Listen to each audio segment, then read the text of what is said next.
Okay, so for this assignment, I am going to give you a grid, okay, and it looks just like this one. In this case, I offset the vanishing point. This is one vanishing point, meaning all the lines are going to converge on that point. And in this case, to create the grid, I made it on CAD. I offset it from the center, and I put it a little higher than what is normally used at 5.6. I just put it at 6. So in this particular room is 9 height by 16, and on this direction is about 23, but it doesn't really matter because no matter how we do this, our point of proportion where the furniture is going to look realistic is going to be somewhere in here. So I might show you one in another video how did I do all this on CAD. I created another one with a 5-point height. That means the viewer eyes are at 5 feet from the ground.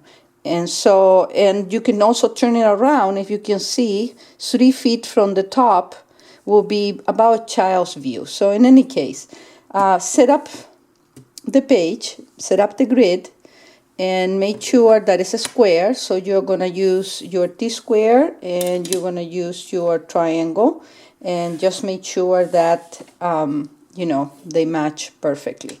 So after that, and you're going to tape it, of course, into the table. Also, for this particular one, I need the tape. I need a pencil that is very sharp, and maybe just the lead and something to sharpen that lead. I really like this. Somehow, it's very clean, and besides, I have a lot of those leads, from the time I was a student.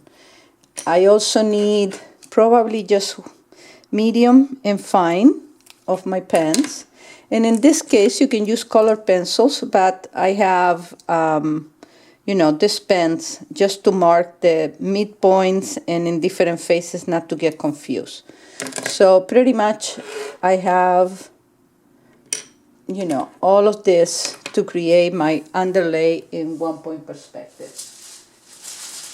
Now, the first thing I'm going to do, I'm going to make sure that I have some of the components that I need. And I'm just going to make sure that I mark my vanishing point. I mark the horizon line. And I just move the cube for the furniture 1 foot from the wall. Okay. And the way I do, I measure, okay, on the floor first, my cube, okay, on the grid on the floor. And then I pull out the verticals. Okay, I don't want to tape every single page because it's going to take me too long, but I'm just going to show you that you must be very careful and do this with the T-square and with the triangle. If this part is, incorrect, the rest of the effort and the whole drawing will be incorrect. So you just make sure you tape this page, and you get the first lines. Now, after that, I develop the cubes. Again, I have marked the vanishing point, okay? I tape the page. I tape the wall. This time I mark the walls on the back. I mark my cubes. Now, normally, by the time I measure on the floor and I get closer to the corners, the proportions start getting totally off. So I will apply just a common sense, and I will cut, in this case it's probably a 5 by 3, and that's correct, but on this case it was much larger. And so it would have been finishing out here, all right? So in this case, I'm probably gonna cut it somewhere in here. So after I do the flooring, I pull out the verticals, okay? And after I do that, I come from the vanishing point, okay, into the floor, and by the time I can kind of guesstimate, especially in 1-point perspective, it's not too hard. the height of my object will be measured on the back, all right? So for example, I will say that the height of this couch, okay, is about 36. So I will measure from the floor on the back wall, 1, 2, 3. I pass through there to the vanishing point, from the vanishing point, and I just continue. And when I cut my vertical is where the height in proportion in 1 point perspective is going to be here. So I don't really measure here, okay? I just measure on the back wall and I pass through from the vanishing point into it. So I just come from the vanishing point to that 3-point height. By the time I finish cutting this line is where the height of my furniture will be. Then, because it's 1 point perspective, remember this is parallel to the top and parallel to the bottom, and the verticals are vertical to the edge, you know, the page. I do the same with this object here. This is going to be like a table, like a coffee table, and the other couch. I also mark in this space windows, you know, anything that it has to do with the space in particular.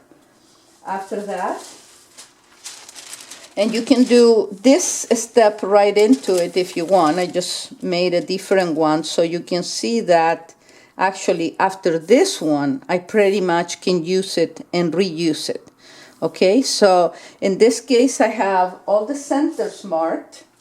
And as you can see, I will have probably tape already my page, you know. I'm just going to mark them without putting everything. I'm just going to go over the lines that I have just to gain some time. So for example, the front of my cube is going to be from diagonal to diagonal. Remember, after I have my cube made, and don't skip this because your sinks are going to look totally off. And then the center point, and then I will put my T-square, you know, in my triangle, and I will have my my center all the way down. Okay, so this will be the way that I will do it, and I will have everything taped, and I'll make sure that when I meet up and I meet down, it's exactly the vertical. All right, and so on and so forth. So I'll mark that. You know, I have all the centers here. Now, in order to start putting my furniture proportion, I'm going to kind of start with this verticals. I measure now here. I don't go back and measure there. I can also measure the height on this wall or this wall and carry that point, okay? Now, of course, I'm going to measure the width. Then in this case, it was 3.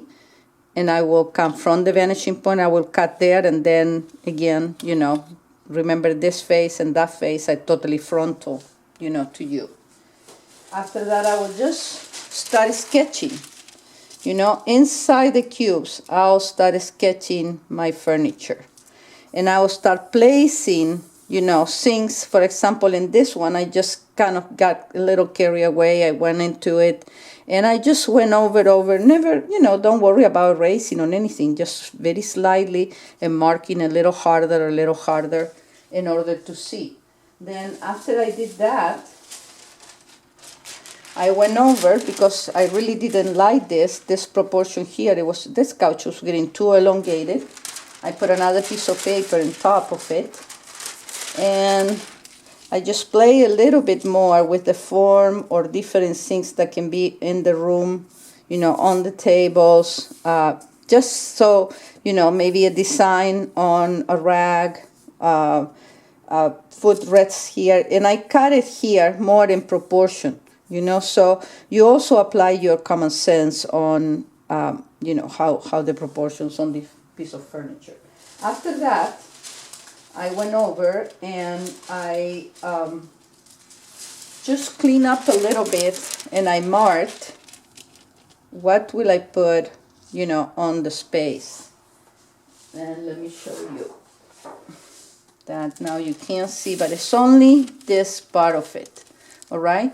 And this is a part that I can change many times.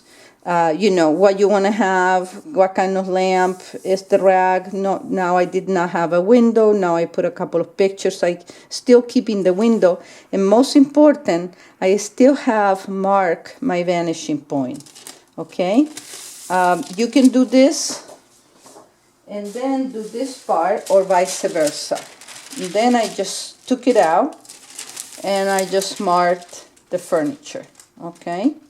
So now I have one underlay that I can use completely clean and add all the others, you know, just entourage, what we call entourage, something you put on the table, a book to make it look more like a house, you know, home, than a very, you know, cheap hotel like this will be. Just two, you know, a couch, a table, something that doesn't say anywhere somebody lives here. Okay, so this can be already transferred into better paper in different scale. If you scan this and put it on a file as a picture, you know, as a JPEG, you can pretty much do any sizes you want. And by the way, the grid was done half a scale, the one I gave you. Then, as I said, you can add accordingly, you know, to the style you want to convey or the things you want to have. So you can also do this on top of it. And you can, at the end, maybe, when you're sure, kind of make a final copy with everything incorporated. Actually, you can almost do the rendering just if you can see through well doing this, you know. But in this case, I just developed the whole thing. And now I can go back into the scanner, you know, I can scan it again, and I can add all the things. I just have a line drawing where I can start trying my rendering and assuming the light is coming from the window, or I can assume the light will be coming from this lamp, or I can just assume the light for some reason is just hitting this side, you know, the sun is setting somewhere far away and it's hitting this side of the living room. So this is the first part, and after that I'll probably have another video telling you how to do the rendering, how to play with this again, making many copies, and, you know, developing certain areas and seeing how the colors are going to work in it, etc.